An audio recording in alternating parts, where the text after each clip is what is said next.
You want to know the secret sauce, don't you?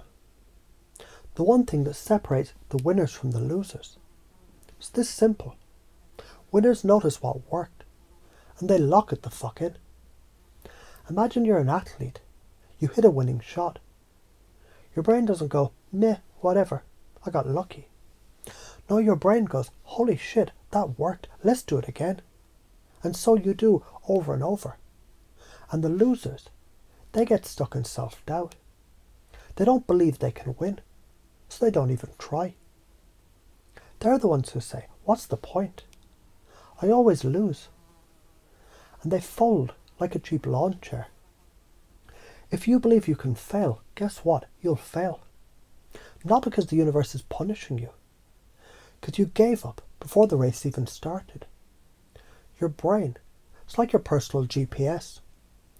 If it's programmed to believe that you're going to fail, that's the route it's going to take you down. You've set the destination to self-sabotage, and it's taking you there. Raise your expectations. Believe it, or you won't do it. When you raise your expectations, you start stepping into your power. Think of it like this. A car won't go faster unless you press the gas pedal.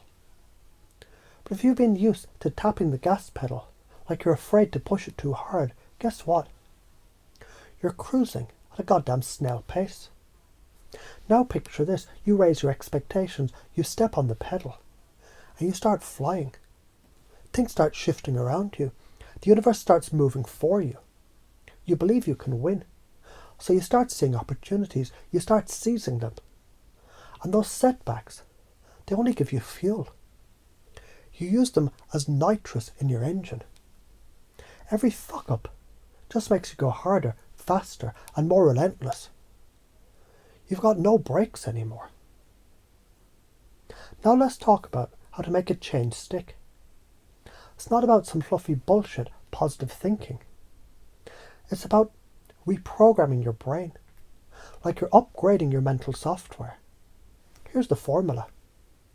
Pull up the memory. Think about a time when things didn't go your way.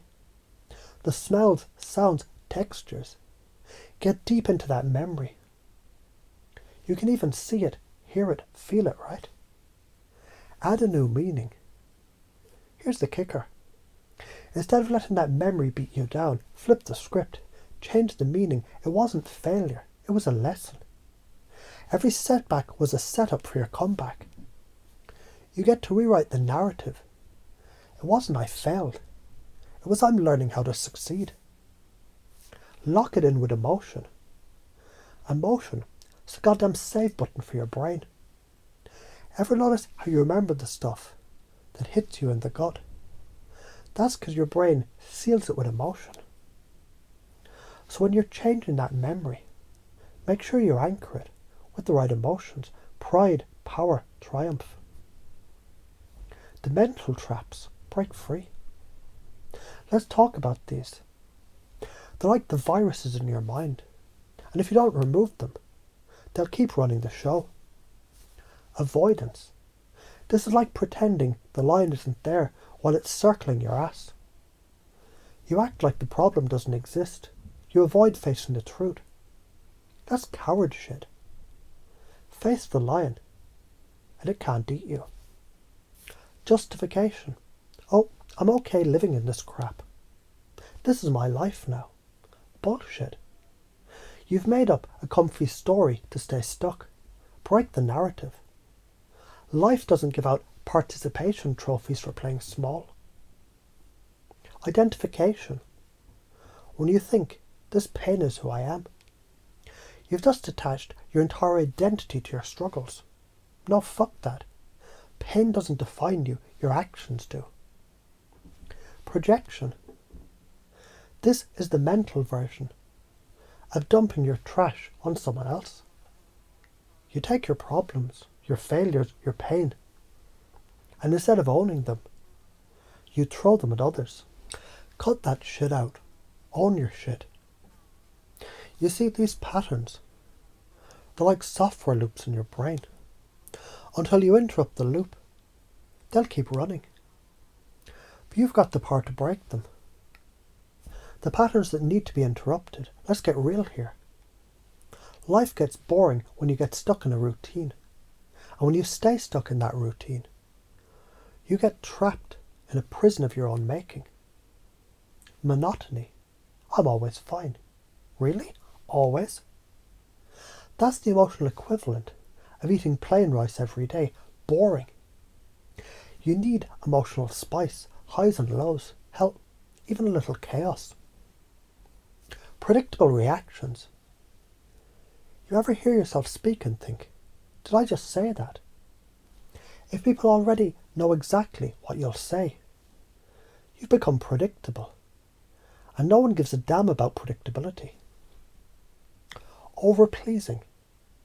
You agree with everyone just to keep the peace. Stop it.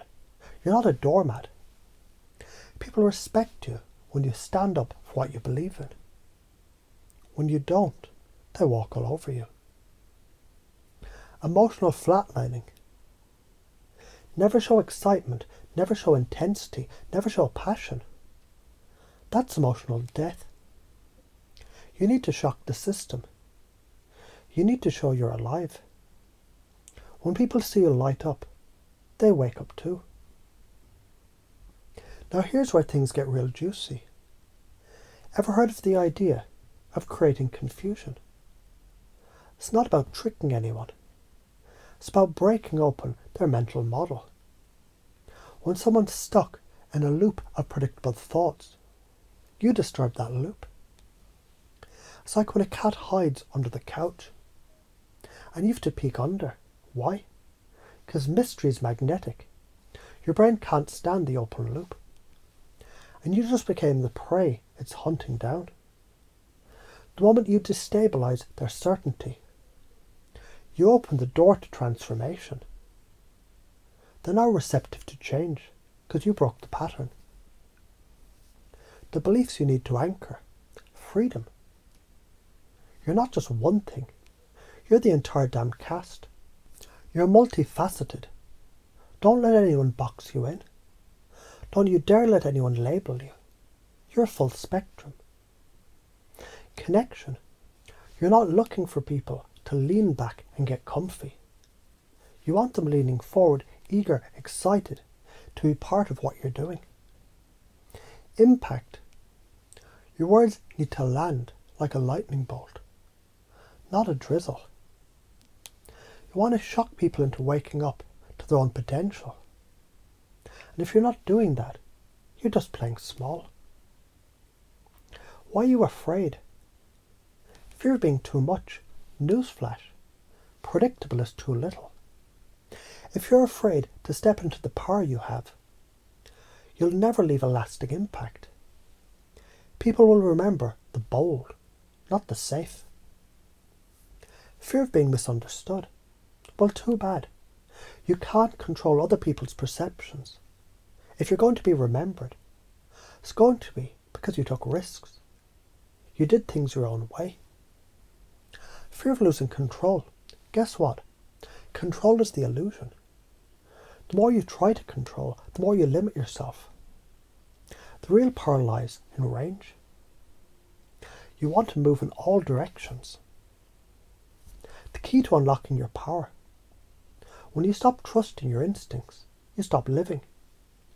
You become a slave to the rules, the experts, the authorities. But the moment you decide to trust yourself, that's when everything changes. The moment you stop giving your power away, you start seeing the world as it's yours to control. The world doesn't dictate you. You dictate it.